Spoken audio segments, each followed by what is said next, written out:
Well, you just had a brain light. Slur is also named Izuki.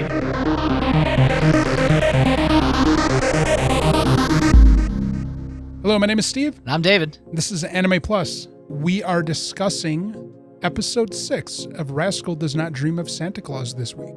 This week on Rascal Doesn't Dream of Santa Claus, we pick up post-assault on Akagi, where we open with Kamisoto coming out of the room where Akagi is, basically saying she'll be okay. She was just kind of razzled, and she should be fine. If she needs help, Sakuta should give her a call. And yeah, because Sakuta doesn't have a cell phone. Sakuta is just like probably what she was going to do anyway. And then he goes in and checks on her. The amount of disdain that Kamisoto still carries for Sakuta. Yep. He goes and helps her out of her nurse's costume because she could not get the zipper done. So he helps unzip her, and then she pulls a curtain over so that she can change. But as he does that, he notices that she has scratch marks on her back, probably from the entity that attacked her. They start calling it her poltergeist.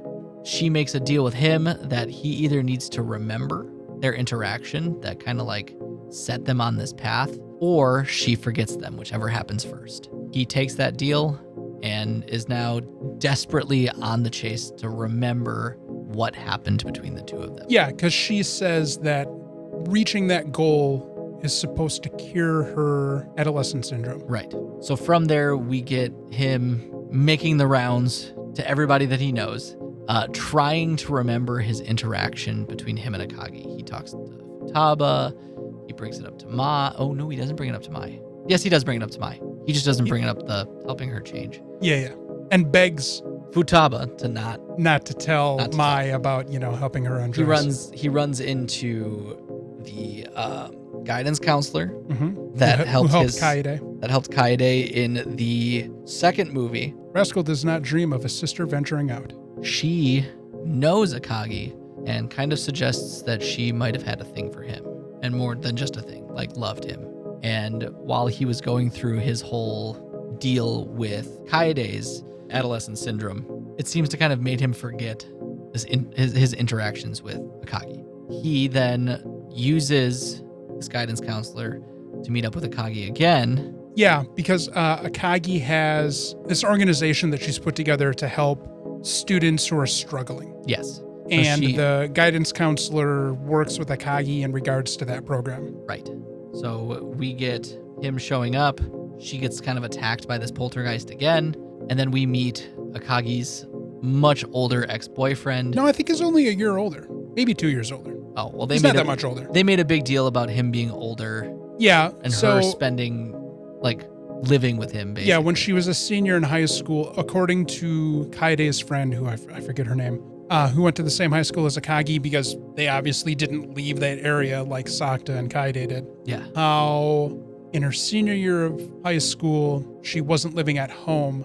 She was living with her boyfriend who was older. Yeah. Who, according to the boyfriend in his conversation with Sakuta, that was the period where he was struggling to find employment. Right. Which ultimately led to them breaking up because he got to the point of annoyance with her because he felt like a piece of shit. So he decided to take it out on her. Yeah, it tracks. And told her to pound sand, basically. We then have Sakuta meet up with Hiroshima, who shows him her phone number for 4 seconds. And he quickly tries to remember it, but can't. She basically tells him, fuck you. And then Mai shows up, not seeing Hiroshima, who immediately disappears. And then Mai says, let's go home. Sakuta says, no, we need to go to my parents' house. To which Mai's like, as long as we can go buy this delicious treat. I can't remember exactly what she wanted. They went and got pudding. Pudding, yeah. She wanted pudding. And he's like, deal. They have dinner with his parents. And the butt end of the episode is Sakuta's dad giving him his middle school yearbook. And because, he brings up if he remembered Akagi. Yeah. And then he talks about how Akagi's mother is this important person, and she was also the head of the PTA. And then he reads Akagi's essay, like middle school graduation essay, and then reads his and realizes that he couldn't have come up with that, and it must have been Shoko. Well, no. Shoko's influence that allowed him to write it. The essay that he reads differs from what Akagi was telling him. Yeah. Sorry, that's what I was trying to say. Yeah.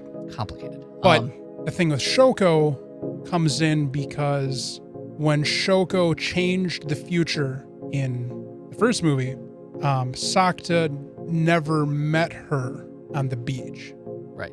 Because his circumstances had changed. Right. So he doesn't remember writing. That was the vibe I got. And that was the end of the episode. Fucking lot. Jesus Christ. If I remember correctly, but I don't know if it comes up in this arc, I think the pudding place comes up again in a later arc. But I don't remember the specifics. I think it is the next arc. Okay. I'm almost positive it is. Like, Sakuta goes to that store that sells the pudding. Yeah, we'll see. I think it's the next arc. We'll see. I really suspected that this arc wasn't gonna wrap up in 3 episodes.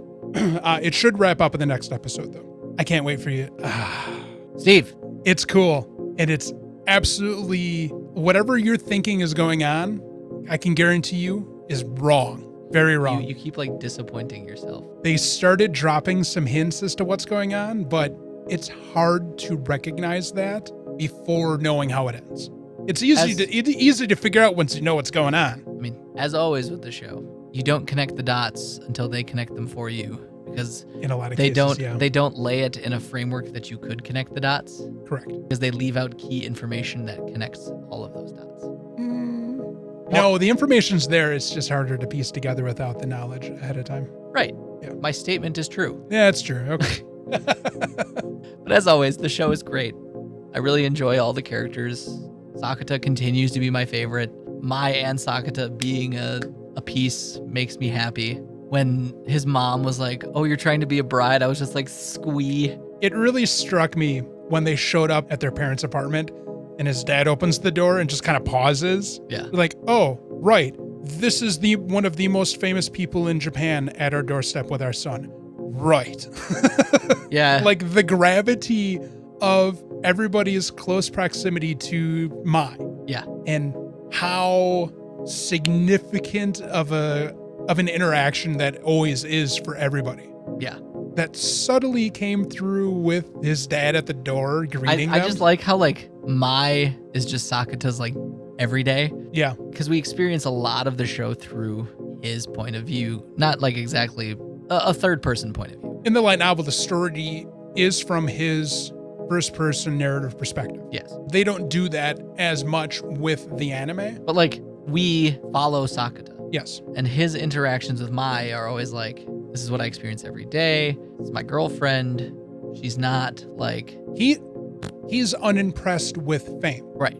But then Her anyone fame. else that experiences Mai is just like, Jesus Christ, that's fucking Mai. She's the most famous person in Japan. Like, That's like how the dad is like, hey, I should have told you that she was coming.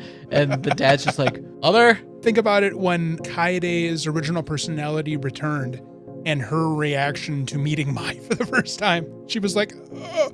And now, who does she hang out with? She hangs out with Mai and... two-fifths of a up-and-coming idol group. And Mai. Frequently eats home-cooked meals by the most beloved actress in Japan. like I said, that whole family... Yep. Or at least those two. Yeah. That's their family now. It's Correct. every day for them. Correct. Or almost every day. Damn near. I mean, it doesn't hurt that they live right across the street from each other. Right. Likely every day. Yeah. As long as Mai's in town. Mai's in town. But Nodoka and Uzuki will pop in quite frequently, yes. Great show. I don't want it to ever end. But it needs to eventually. There is an end. The story is done. But it does need to end so that I can see them kith. There is a conclusion to the story. I just want that now kith moment. I have been paying attention to this series for like 2 years at this point. I just want now kith. So, because I'm pretty sure where the Rascal Doesn't Dream of Santa Claus is going to end, you're probably going to want to just then jump into the light novels to finish up the story. Okay. I'm pretty sure where it's going to end is going to be a cliffhanger. Damn it. Okay. I don't think you're going to want to wait for however fucking long it takes them to wrap it up in an anime. All right. Okay, for you, I have the light novels. Yay. Anything else? Not that I can think of. All right. Well, thanks for listening. Don't forget the regular podcast that comes out on Fridays. We are reviewing 3 other shows this season, which are Summer Hikaru Died, 2nd season of Sakamoto Days, and City the Animation. Ring that bell so you can get notifications of when we post. Subscribe, like the video so that more people can watch and listen. Join our Discord. I just started playing the Gundam card game. Join it and we can chit chat about that if you've been playing too. Otherwise, feel free to join our Discord to talk about a slew of other anime related things. Whatever anime or anime adjacent or manga adjacent thing that really tickles your jimmies. Steve and I just want to talk to and meet cool people. All right. Thanks for listening. We'll catch you guys next time.